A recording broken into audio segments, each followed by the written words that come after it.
The total project cost, excluding land cost, the total project cost is 1,800 crore. It will be commissioned by May 2020.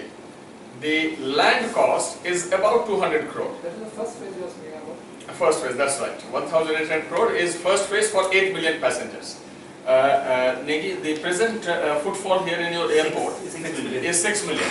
So imagine it is 6 million passengers per annum is the capacity, is the present handling being done by the existing airport. In 3.5 years, you will have another airport which will handle 8 million passengers per annum more. So it's going to be a very, very good development at both ends of, as Honorable Minister said, at both ends of the state of Goa. And I must compliment the state government in taking this whole process forward. In fact, there are many other airports where we are still struggling with land.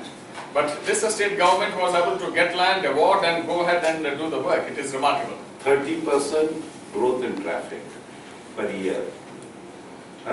4 years, what is the percentage of growth? Almost 150. If the trend of what is today, I'm not talking of what is this thing.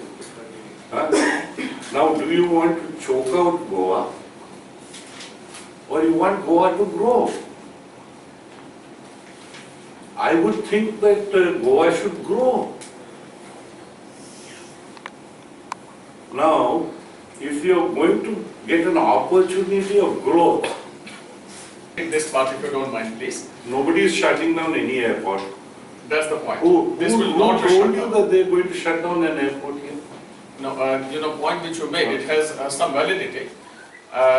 You would have noticed that when the airports for Bangalore and Hyderabad were bid out, then it was part of the bidding condition that the existing airport will be shut down. No, it's not shut down for So, eternity. so it has. There is a particular year on which It will come. It can start Come again back for the again. period of concession, 30 years. So while it was part of the bidding condition for Hyderabad and Bangalore, it is not a part of bidding condition and it will not be closed down. That's the important distinction. So two things: it is not a bidding condition, unlike Hyderabad and Bangalore. And number two, as Honorable Minister said, the growth is so much that there is a financial, economic, commercial space for both the airports to function profitably. and When you say- I for one wouldn't like Goa to lose out.